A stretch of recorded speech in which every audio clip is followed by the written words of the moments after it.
Council, Ms. Wilson, we read the 11:45. Did we go ahead and start this? The audit report. Right. The Wayne County Comprehensive Annual Financial Report for a period ending on July the 30th, 2013. Each of you should have it out. That's So you the can see. condensed version? No, it's the one you can see.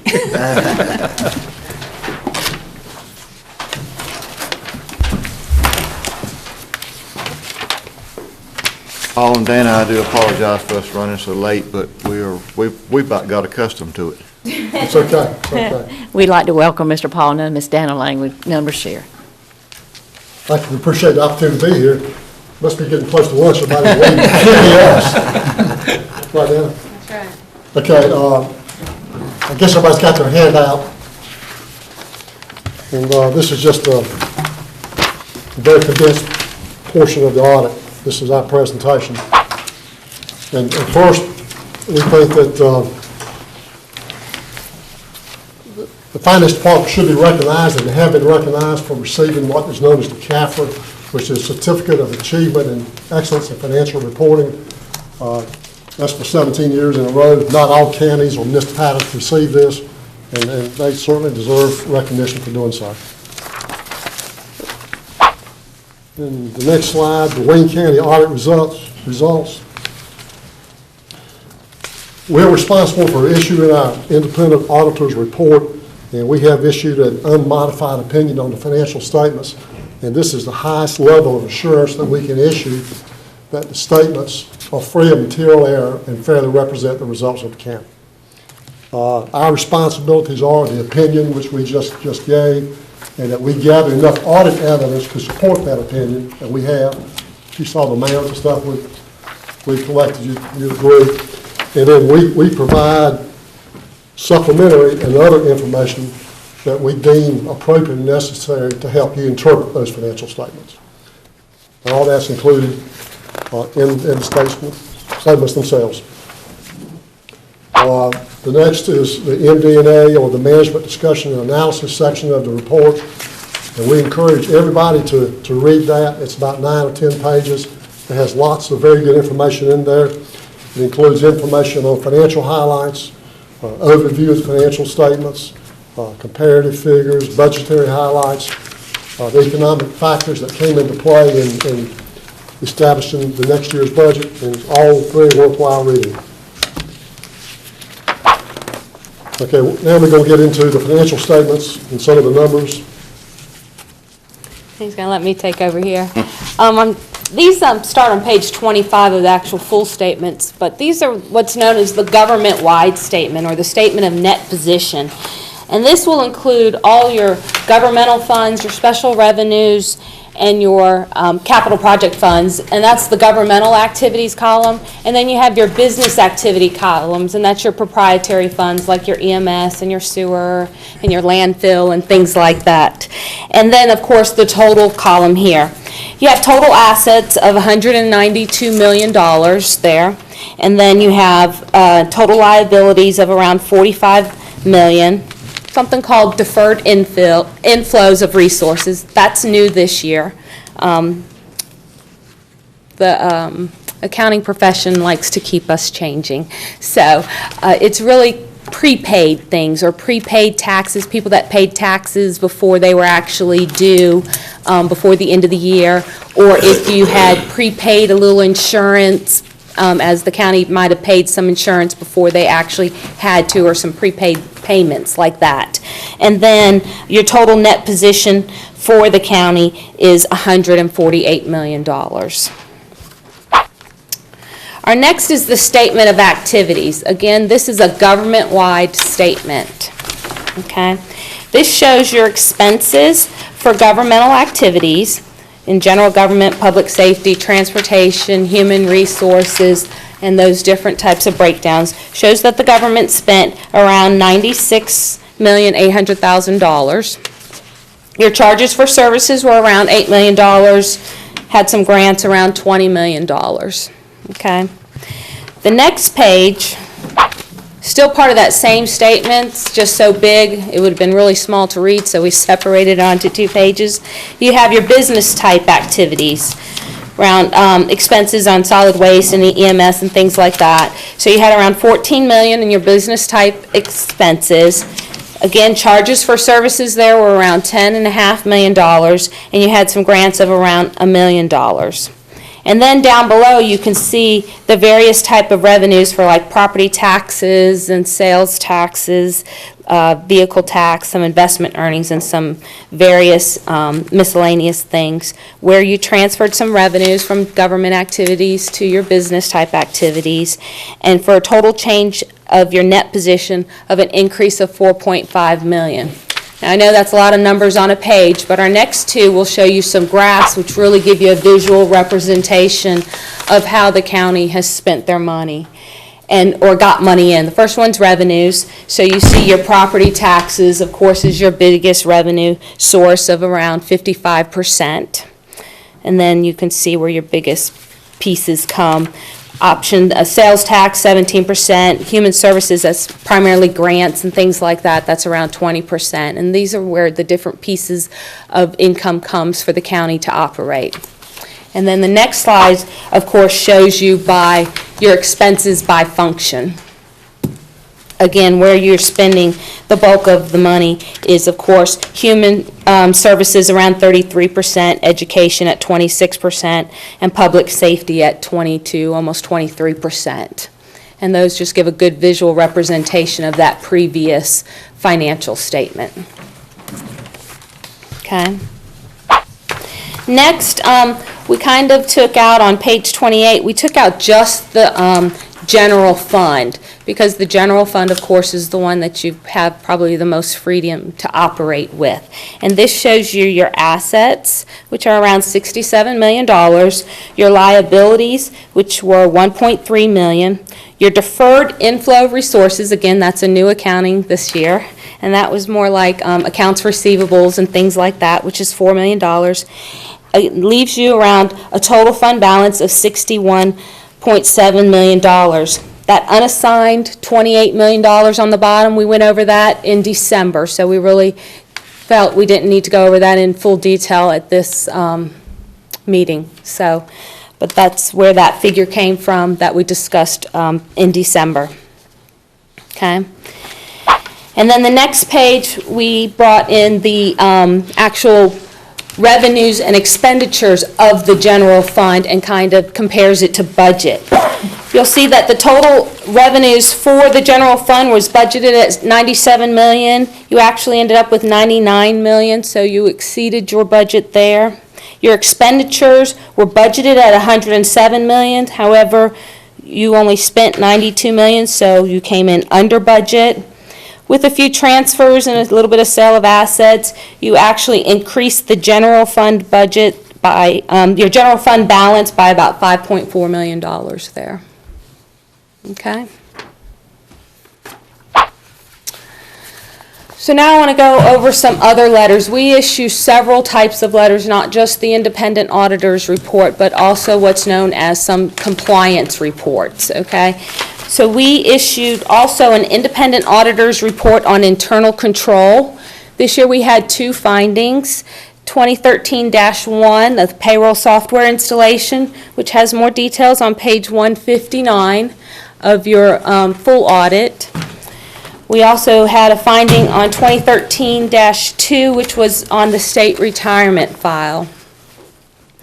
The payroll software installation, there were, of course, a few issues with that, which was reported for timely bank reconciliations, some lack of segregation of duties, and some payroll overpayments.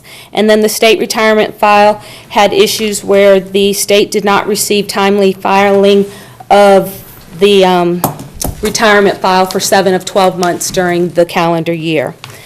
We issue an independent auditor's report on federal programs and the compliance with the federal programs.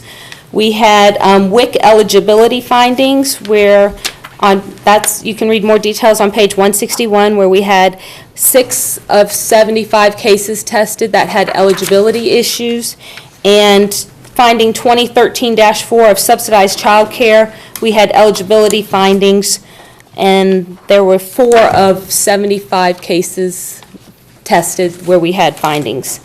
The independent auditor's report on state programs, we had no internal control matters noted where we had any issues of any of the programs that we tested for state. We also issue a report called a communication to those charged with governance. In those, we cover things like if there were any change of accounting policies, which I mentioned earlier on that one net position last year. It was called net assets. Same thing. Deferred inflows last year was, prepaid assets or prepaid expenses. So there was a little bit of a change of accounting position policy, which you could read more in your note disclosures on note 16. We talk about whether there was any accounting estimates, and there are for like doubtful accounts and accounts receivable, or depreciation is an accounting estimate, and some of those things are noted in that letter. We talk about whether there's any difficulties or things like that, of which we're not saying that there were any this year, but that's another letter that we issue. And then we also issue a letter called a communication of no material weaknesses, and we did not issue any material weaknesses this year. That's the next slide, please. Thank you. However, we do also use that opportunity to give the county other recommendations that might come up while we are out auditing. And we have 4 recommendations that we have given the county this year. The first one is on charging of costs to federal and state programs, and that has to deal with the IT virtualization. Costs were automatically charged to programs, and you can't do that to federal and state programs because some programs need pre-approval at the state level, and some IT costs were charged to the WIC program, I believe, without pre-approval from the state. So we suggest that these costs don't get automatically charged, that they look and find out first before you just charge to a department. We suggest conflict of interest statements be considered signed by all employees that work with state and federal programs, because it is a requirement for a lot of the state programs, and it would just be easier to just say any employee that works with the state or federal monies to sign a conflict of interest statement, and that way you would be covered. We made a suggestion to audit your self-insured insurance program because of a testing we did with your self-insured program and the findings we noted, which are detailed in this letter. Question. Yes, sir? Is that through HR? Yes, sir. Thank you. And then we also have noted in there that we suggest you consider hiring what's known as an internal auditor and have a position for an internal auditor position. And those were other recommendations that we made in our communication of no material weaknesses. And that's where we're at with And this. the internal auditor would be independent of management. He or she would report directly to the board. So they would do a lot of stuff on an interim basis, checking different departments and report to y'all. Is that your report? Mr. Doty? Goodness, you went through that quickly. And I don't want to belabor this, but I specifically want to go over here to the audit results. And if you can give us a little bit more explanations here. Okay. And I didn't want to interrupt you That's while you okay. were going on a roll there. But first of all, if we could talk a little bit on independent audit report on internal controls relating to the payroll software installation state retirement file. Yes, sir. If you turn to page 159 in the big book, there's really a lot more detail, and we can go through that. Well, could you summarize that for I us? can. Okay?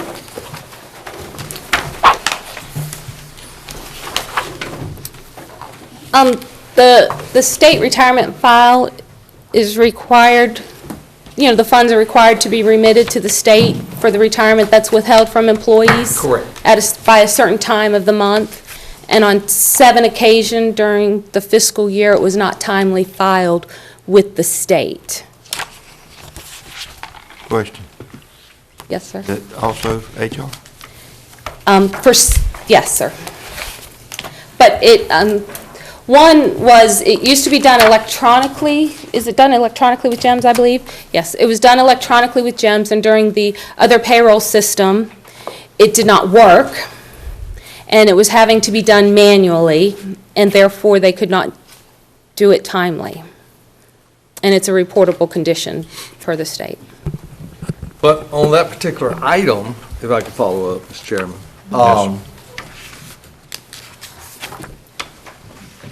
From what I'm putting this in simple terms so I can understand it. If I'm wrong, please tell me I'm wrong. And that is, we had implemented a new software program Yes, sir. that evidently created a great deal of problems over not 1 month, but over 7 months. And as a result of that, there had to be some mishandling to where the deposits were not made on the retirement system in a timely manner. Yes, sir. And it produced penalties, Yes, sir. And you paid the penalties. and we paid the penalties. I don't know the dollar amount off the top of my head. I a wasn't year going to ago. ask it. I wasn't going to ask that. But that was all as a result of the payroll system Yes, sir. that was implemented at HR. Yes, sir. Am I correct? Yes, sir. Now, in January, when you went back to GEMS, I think they were only a couple days late, but that was a time crunch issue, and they were only a couple days late in January last year. You went back to GEMS. Sure. And they were just a couple days late, but they were on a huge time crunch To implement. to going get back to GM. GEMS and to get everything back, but, yes, sir. Do you have any findings in here related to implementing the payroll system that was a lapse of management or controls or anything related to that? Well, the 2013-1 on 159 relates to the lack of internal controls that were circumvented during the payroll software installation. We don't say who's at fault. That's not our job to say who's at fault. Agreed. But We just note that there was circumventing of internal controls during the payroll software. The prior payroll put that down to software. where I'm understanding, and that is somebody messed up and went beyond the internal controls to implement this. Well, I don't discuss the implementation as much as the internal controls that were in place were circumvented in order to pay employees timely, and so they disregarded the internal controls that were in place That's a better term, disregarded the internal controls. in order to pay employees timely, which has a higher priority. You want your employees paid, so they circumvented internal controls to pay their employees. Now, mind you, some were overpaid and things like that, which are also noted in that same Thank you, Mr. Chairman. item. Dean? Mr. Daughtery's brought up an interesting point, is that the July 1st through December 31st was under the, that was under the old board. And are these the 6 or 7 months that this was going on? Because you've indicated here that it's 6 or 7 months here. Is that the time period? Is it from? July. July 1 The July payroll. July, until we shut her down in January, I And it guess. specifically states in the audit report that it was July through January of 2013. So Yeah. July of 2012 through Right. January of 2013. Something that this board inherited, but in Correct. January, we shut it down. I'm just Correct. trying to- So any reporting that we received as a commission from July 1 until December, any reporting represents this from departments, Any reporting represent, from HR or any of these adjustments that are having, Payroll was under HR during okay, this period. okay, thank you, that's, okay. You just threw out something I wanted to make sure I was clear on. Thank you. Anyone else? Mr. Doty. These are not findings as such, are they? They are considered compliance findings. They are yes. compliance findings. We consider them compliance findings. But they were corrected by the end of the year, so therefore we did not consider them significant deficiencies. There's two different things. I know it's hard to understand, to you, to her, they're definitely two different things, okay? Because a significant deficiency is a whole lot worse in an auditor's mind. My concern here is, will this have any effect with the oversight of our county financing on a state level in regards to this deficiency? Probably not. Probably not. This has a definite starting point and a definite end point. It was all contained within that start and end, and it was all contained in payroll. It didn't have anything to do with any other functions of the county. This is deficiencies. Have you outlined, in your opinion, in this report, the financial cost to the county for this? No. No. Thank you, Mr. Chair. Mr. King? In your professional opinion, Paul, don't go anywhere. I think he's looking at If we, in your professional opinion, if we had have continued, because as you mentioned, the finance director knows the difference, but we have a specific and a significant difference in the first 6 months of the year and the second 6 months of the year. If we would have continued in your professional view, if we would have continued, would we have had a significant deficiency? If the payroll bank accounts and the controls in payroll were the same as they were in December, and if they, by June, were the same, then probably so. Most of the errors that occurred in July, August, and Right. partly September. So those large areas would not have occurred again in the next 6 months. But there was still lots of deficiencies going on until we switched back, or until the county switched back Right. to the previous system. Right. So if it had continued on, it would have been, been still deficient. That's, now, follow with that, Mr. Chairman, how important is that in the governance as far as the LGC. LGC, how important is this?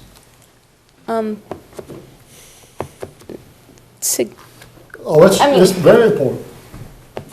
Very important. I mean, nobody wants to have significant deficiencies, and you are larger organizations. Small organizations might have a significant deficiency because of segregation of duties, because they don't have enough employees to have segregation of duties, so you can understand that. But to say you don't have segregation of duties just because you were circumventing them because you didn't roll something out right, it's not looked at in the same light. You can look at a segregation of duties, and their judgment would have been looked at differently. But, I mean, there was, What happened was Yeah. the implementation of the payroll started out as a failure.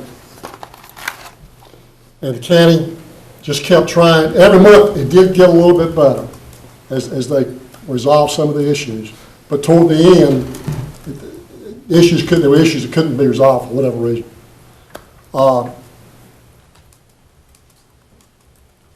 Lost the train of thought. Well. Where I was going with it. I appreciate the answer, because you've answered my question. Our finance director takes great pride in the last 5 years I've been sitting up here in making sure that our audits are just perfect. And I appreciate that, and we all do. But I also know that if we hadn't shut her down in January, as you just mentioned, we would have had a significant, with a capital S, deficiency. What would have precluded all this from happening is where I was going with it. If they had run dual payroll or simultaneous payroll for the first month or two, they realized that it wasn't compatible, wasn't going to work. And it never would have been implemented until it was working. Mr. Camardi. I just wanted to harken back to, I think maybe a prevailing thought that there was a change, there was an improvement after that 6-month period. But I just wanted to ask this question to clarify something. The problems were in the software. The problem was related to the software that was used versus where it was being done at.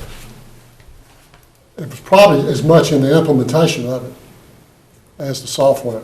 Because $100 times 6.75% is $6.75. So I think it was on both sides. You know what I'm saying? I mean, software is how it's written. You know what I mean? So a payroll system is a payroll system. I think the implementation of that system, that the software provider did not understand all the departmental needs.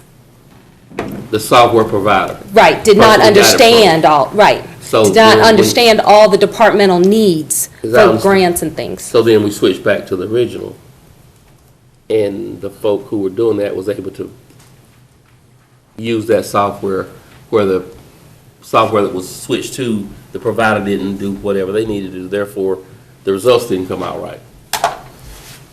Now, obviously, when you I think have it's a dual failure response. this significant, Yeah. there's a lot of fault to go around, Yeah. a lot of fault to go around.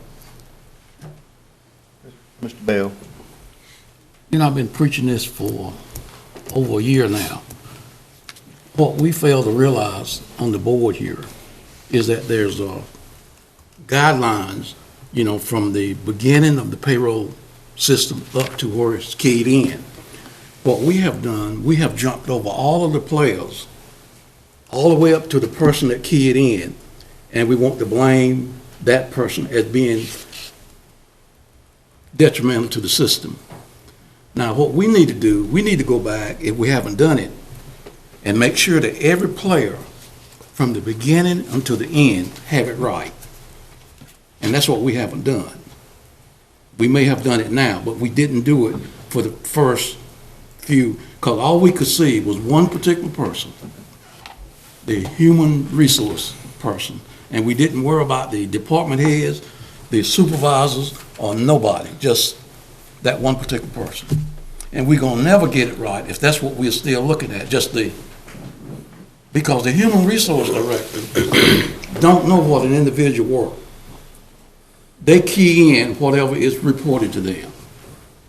They have no way of knowing whether that person worked 168 hours or 20 hours. So I hope we take a good look at that before we keep pointing fingers. The system was flawed, or everything about it, in my opinion, was flawed. But we want to blame one particular office. I think Bill was next. Mr. Bates. I can remember what I was thinking, what I was going to say. Well said, but I think there was a communication problem that was widespread with the vendor and the staff all the way through management. I really do. And the point that you just made just a minute ago, we could have run a dual system. I wasn't sitting here and wasn't part of that decision. But if that had taken place, I believe what you were saying is this would have never happened. But the change we made in the decision in January limited the scope of the damage, as he's saying down here, to a finding as opposed to a significant deficiency. I just wanted to be clear in my mind and put that out. Yeah. Thank you. This has been, I've been on the board 2 years. This has been one of the things that's been on our mind for 2 years. And no matter how you slice the pie, the CEO that implemented this is ultimately responsible. But at the same time, he has admitted that he did not run a parallel system. He has admitted that he launched it 3 to 4 months too soon, And the bottom line is that there's plenty of blame to go around, but when you start out with junk, you're gonna end up with junk, and that's what happened. It was not organized and tested in advance. And there's a lot of things that happen in government that are that way. I look, as a business owner, I look at the word responsibility. And to this day, there's not a soul stood up that should be responsible, has said they are responsible, or even been a part of it. That's what bothers me, is that 2 years we've been going through this, since I've been on this board. I started getting the calls early, right after my election, and we were getting calls from employees, and we've been going through this for 2 years, and it's still not resolved. The bottom line is that it was implemented at the wrong time. It was not organized in the implementation, and that's why we're where we're at today. Thank you, Mr. Chairman. Mr. Doherty.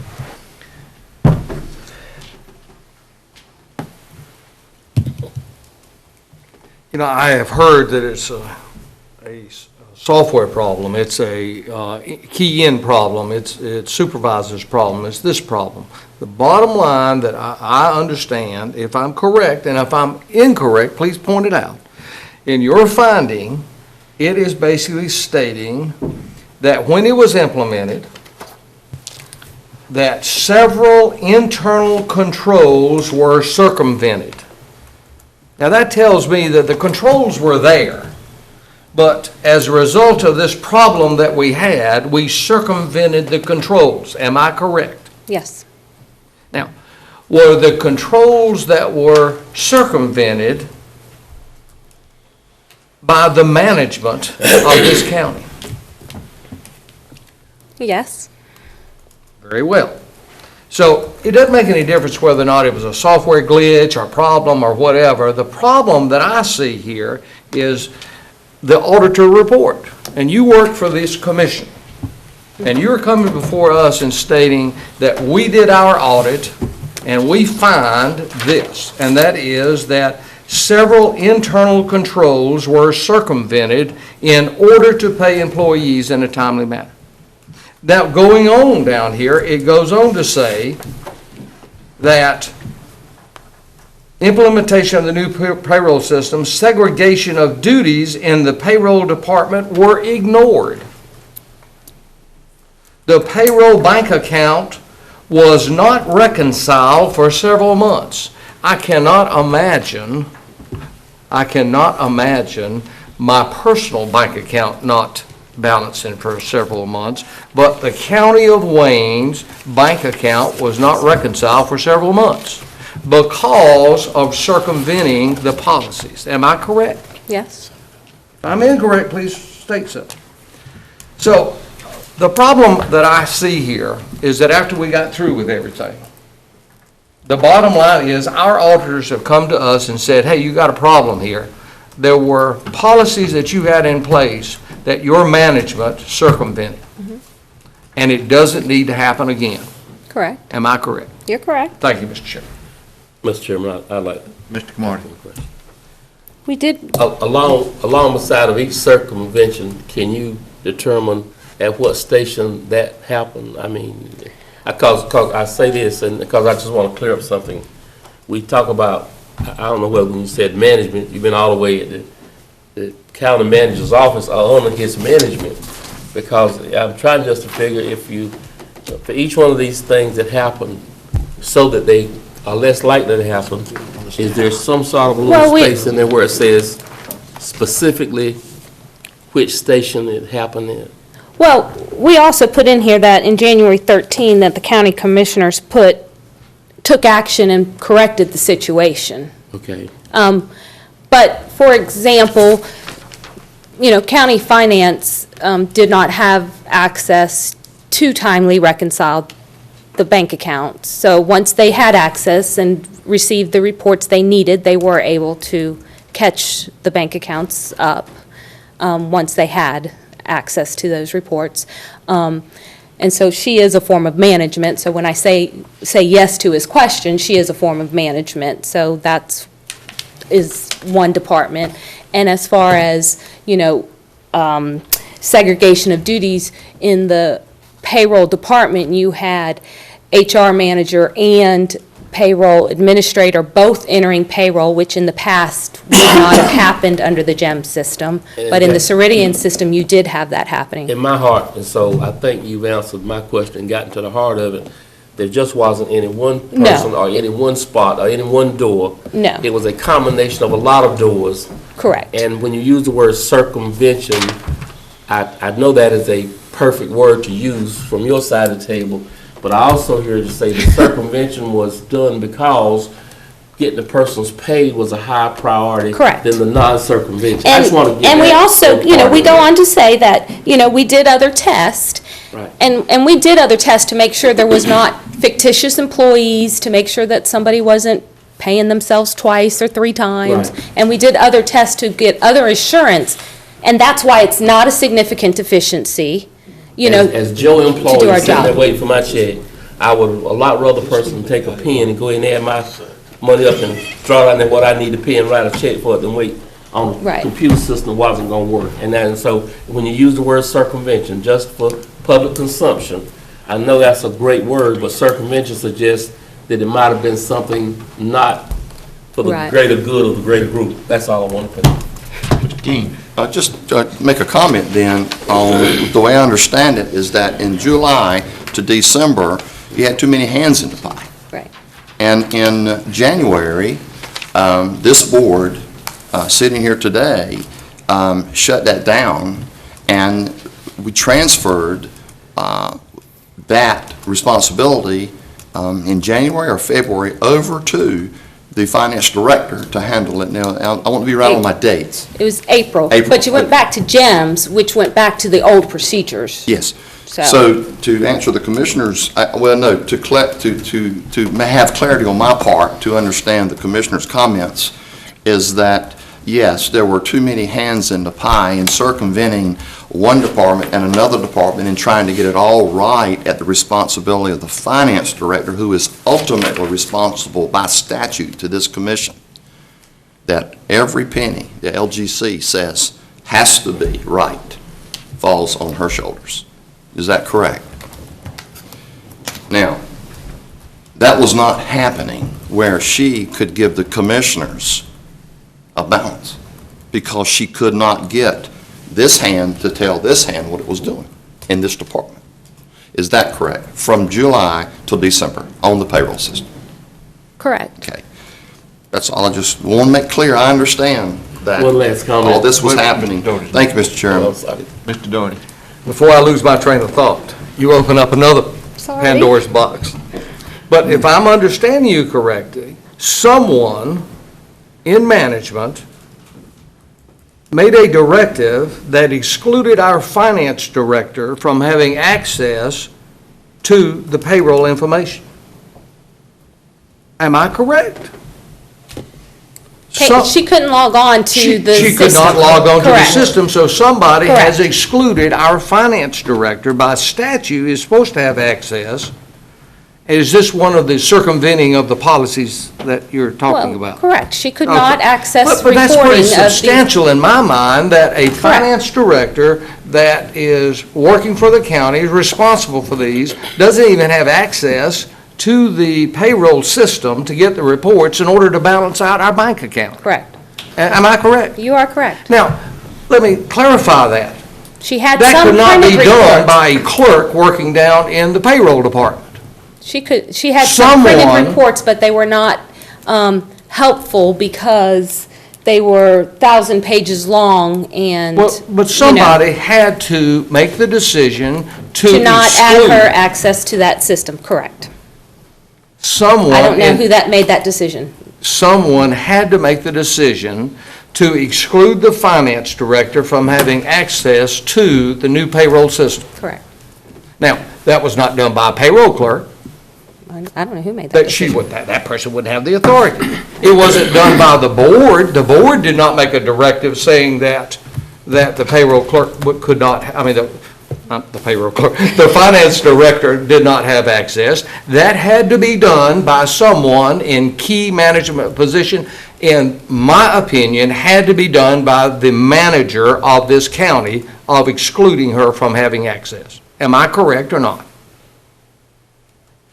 It would be either, Logically, it seems. so. it would Logically. either be the county manager or the human resource director would be my guess. One of those two were the ones working with, I mean, that to The me, payroll provider. that to me says a great deal.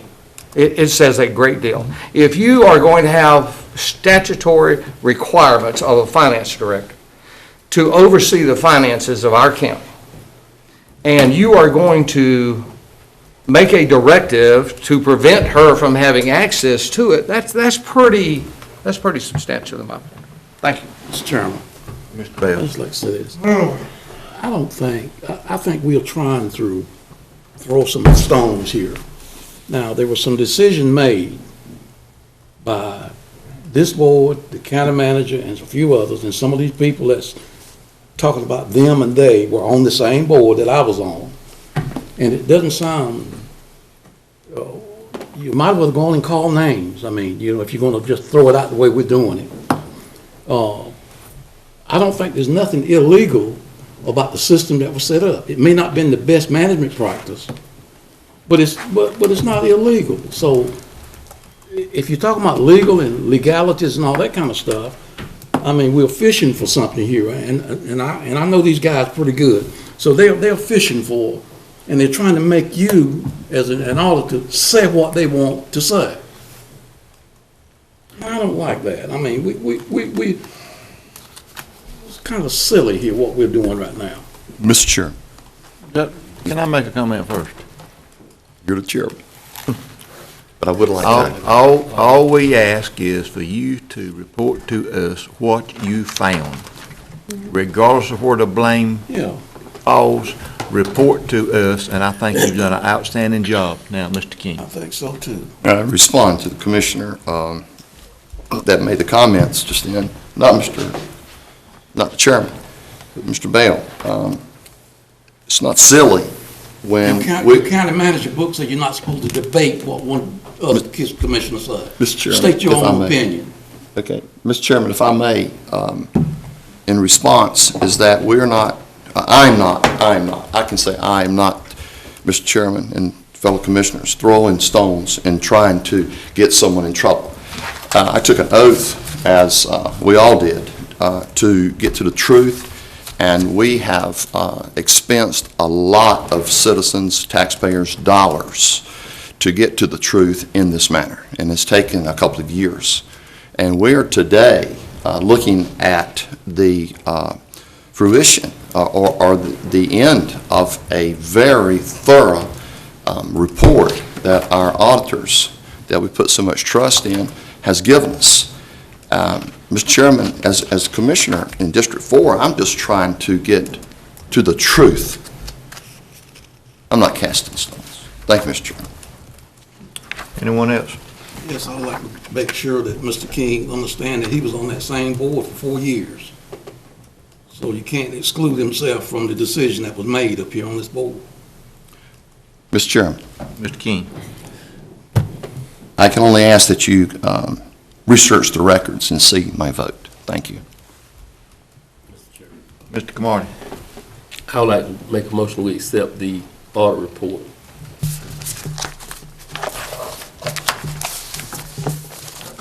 I have a motion on the floor. Any more questions or comments? Yes, I do have some more questions. Questions? Go ahead, Mr. J. Mr. Doherty. I want to move over to the independent auditor's report on federal programs, where you were stating that there was some evidently eligibility findings on WIC and subsidized childcare. Am I understanding that in that audit, you had found that our staff had, for whatever reason, allowed eligibility when it was questionable as to whether or not they were eligible? yes, sir. And do you have the numbers? Well, with WIC, it was on 6 cases out of the 75 files that I tested. And on child care, it was 4 out of the 75 cases. However, they test their cases every 6 months, they like review them. And the subsequent one and the one before, the person was eligible. So it was probably just an administrative error, but we don't give them passes. If I had found one, maybe, but we don't give passes. So. And have you talked with the Department of Social Services regarding Oh, yeah, implementing they're some aware of it. controls there? Oh, and for WIC, she had a meeting like within a week. Okay. She was all over it within a week to Right. correct it right away. And that was just errors, basically. Yeah, I mean, and it happens. We Sure. we have findings every year in programs that we test. It's not abnormal to find, because it's just human error. And then if I can just go back for just one moment here, there was one other thing that I have to Okay. make a note as you were talking. Okay. That concerned me, and I want to go back to that, and that is, did you make a statement that the HR director was actually inputting into the Ceridian payroll system? My understanding is when I asked questions on specific overpayments or something like that, my understanding, I was told, was that, well, the payroll clerk had entered this and so had the HR director. So sometimes they would both enter a change, and that's why somebody might have gotten overpaid, is how a department head was told. Or when I would go over it, like with the department, when I was doing those testings. When I was doing those payroll overpayment work, that would be the explanation I would get if somebody was overpaid. Well, we sent a correction, and we were told that both of them entered the correction, and that's why this person got overpaid. So my understanding is that they were both keying in pay sometimes to get the payroll done at the same time. So usually in the past, only the payroll administrator handled payroll. Your HR director didn't do anything with payroll Well, in the now, that's past. pretty substantial in itself. I mean, Right, so it would with it the would just newer- make sense that if you're going to have input into a program, you have one person that it controls that. Or- If you have several people inputting it, you're going to have possibility Or of you- double entry. Or if you have several people, you just do it by department. You know, you don't all enter changes. You know what I'm saying? Well, sure I do. You know, But so that- you're responsible again- for these departments, and you're responsible for these And departments. I'm asking this, and I'm not trying to throw, if we don't see where the problems are, we cannot implement policy to ensure that it doesn't happen in the future. So it strikes me as really important that we have the director of HR make an input into the system while at the same, by their admission, by the same time that the payroll clerk's doing her job and inputting it, so it's a double entry. Right, And certainly, we have a policy and a procedure that would prevent that, certainly. but it was kind of circumvented. Right, and with the newer system, I think to get people paid on time, they were both trying to get things corrected and fixed in this newer system to get paid done on time. And so was my that is their understanding. explanation on some of this overpayment. That was the explanation given to the various departments when they would question why this person was overpaid or something. Goodness. Thank you, Mr. Chairman. Most of my Mr. questions Pate. have already been answered, but, with all the questions that Mr. Dollar was asking. But as cost to the federal and state programs, you say, correctly, does that mean we've already paid back what we? No, you didn't have to pay that back. What happened, it was actually a recommendation by the state not to make that a finding, Okay. but just to make it a management recommendation that in the future they don't just charge it. You said part of it was because the software actually did it anyway. The IT virtualization project was just charged across the board to all the various departments in the county. So they have a routine test that you said is correct on the number of people they identify, that kind of thing, eligibility, that kind of thing. So Oh, that's- you're talking about that's the ongoing. eligibility. I thought you were Yeah. talking about the charging of cost recommendation, sorry. Well, I guess I'm talking about two things. I guess some of the people that your eligibility, you may have charged some money that you shouldn't have charged to one or the other, or is it, we're talking about two separate things? Two separate things.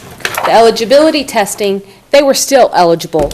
If you looked at like a 6-month review after, the people were still eligible. It was just an administrative error where somebody didn't verify something, or they might have verified it and they didn't sign off that they verified it. Okay. So if somebody from the state came in behind us and found the same thing, they would come to Nunn-Brashear and say, why didn't you find it? We found it. I understand it. And You there's know. always going to be a certain level of error on eligibility. Right, but everybody's But gonna- the other part was the. The IT part. charging of cost comment, what happened is, there's an IT virtualization project, and they just automatically charged cost to all the programs. The state looked at it and they understood. And the state was fine with that, but what happens is, when you buy like computer equipment and things like that, in the WIC program, you have to ask for that at the state level, and get permission from the state to pay for that. And so when I was verifying that this item that was authorized by the state, this virtualization project was not authorized by the state. And so, but the state just said, make it a management recommendation, and I didn't need to make it a finding. Thank you. Because the WIC program itself didn't have any control over that program, that item being charged to them. It was done, from the county level. They didn't have a whole lot of control. If they had went out and bought a computer, then it probably would have been a finding and not just a management recommendation to check those things in the future. Mr. King. Mr. Chairman, do not want to prolong this, but I would like to ask clerk if I could get a motion, whatever that motion exactly was. We're still in discussion. So what was the motion? Mr. Cromartie's motion was, let me back up. To accept the, yeah, I made a motion to accept the Accept. audit report Wait a second. I'm sorry, I can't hear both. and move on.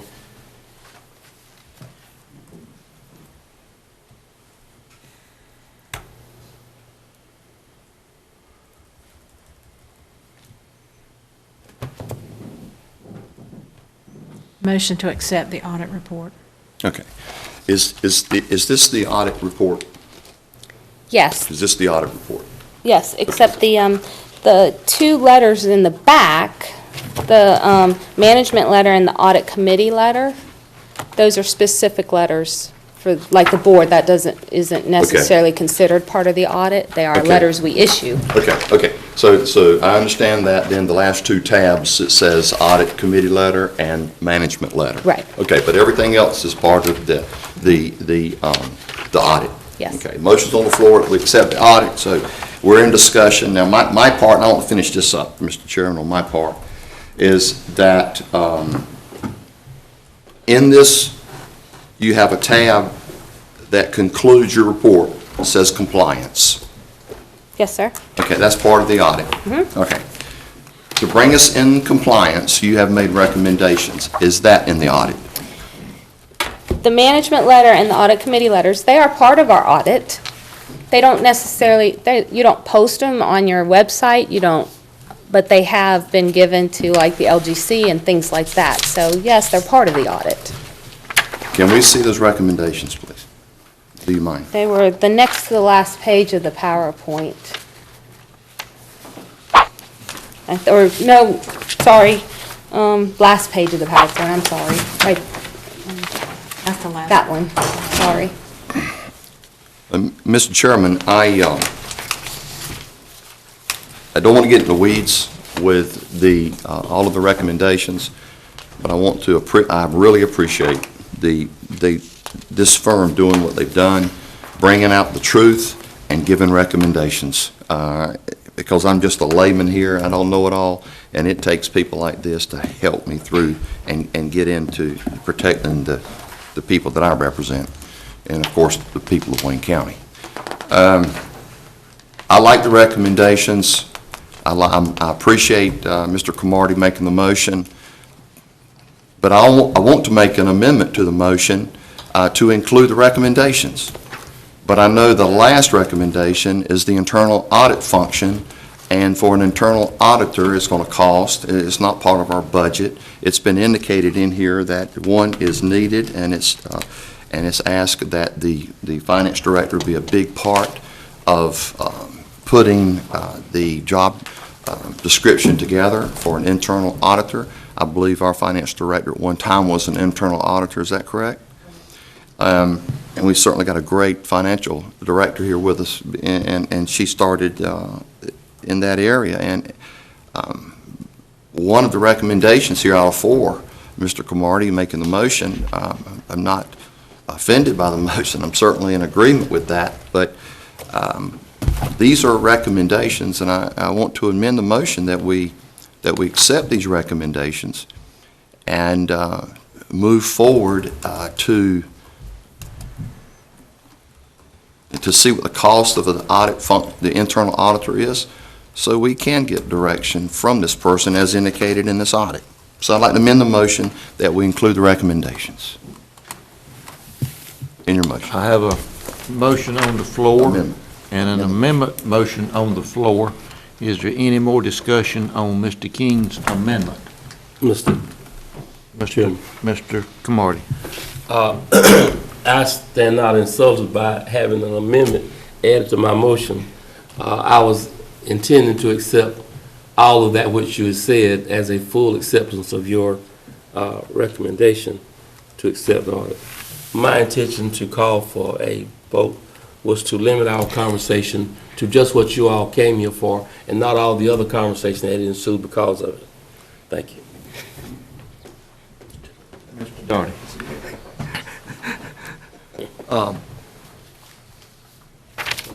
On your audit results, you have on here an insurance audit program.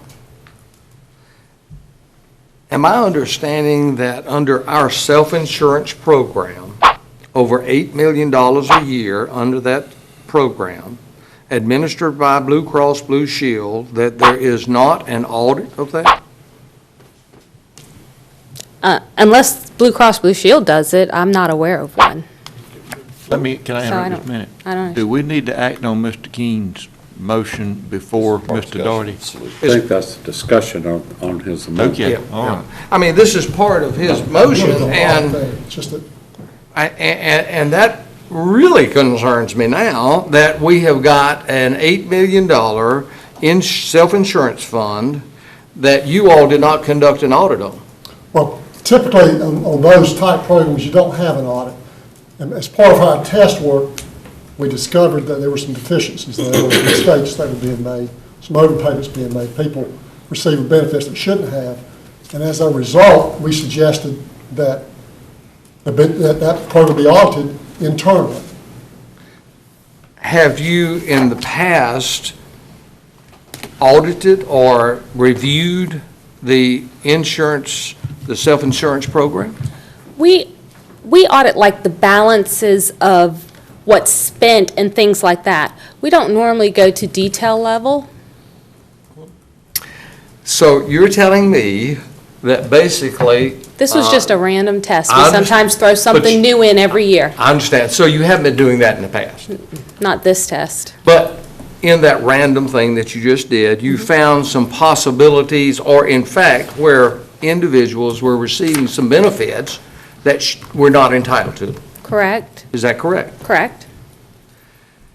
Well, We- I appreciate the fact, and again, I look at this from a standpoint of seeing how we can improve the system. Where there are problems or possible problems and how we can improve it. And I agree with you. We need to have some way of going back and checking what transpired and audit a performance of that program, as well as you doing an audit on the county as a whole. Thank you, Mr. Chairman.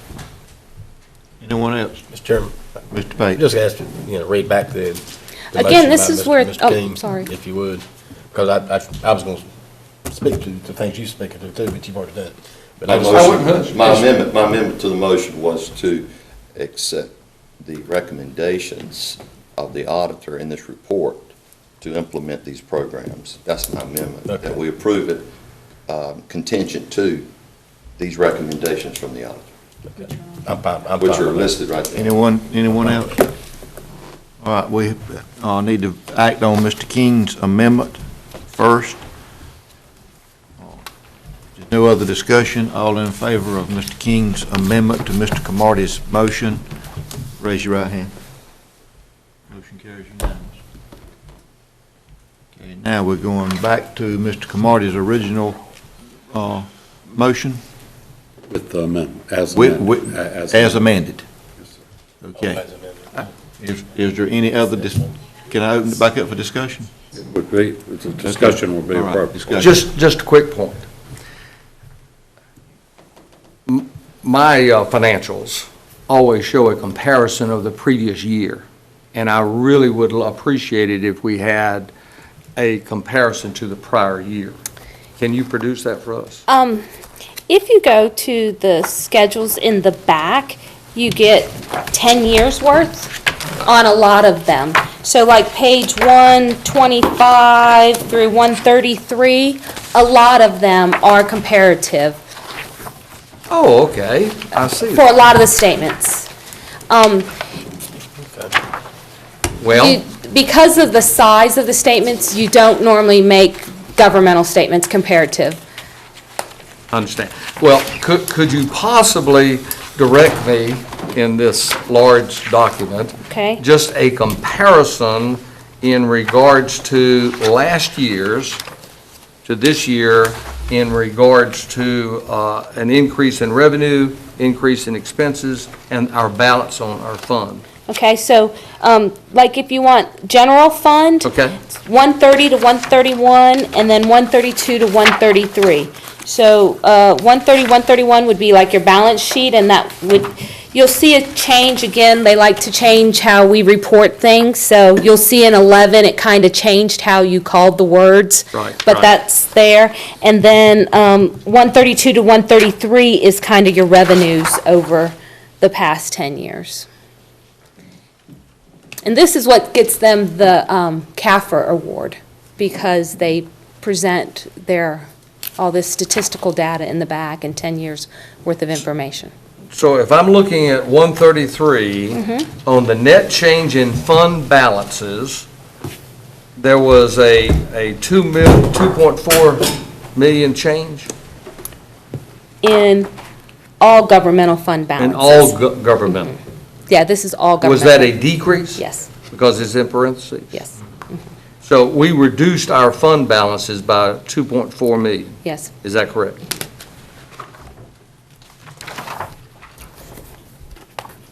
Thank you, Mr. Chair. Which ties to page 130. So if you want the statement that this information compares to, it's page 30. Okay. Any other comments? We're going to vote on Mr. Camardi's motion with the amendment attached to accept the auditor's report. All in favor, show a sign of right hand. Motion carries unanimous. Thank y'all so much. Thank you for putting up with me. I'm learning. Right back at you, didn't you? Thank y'all. Thank you so much.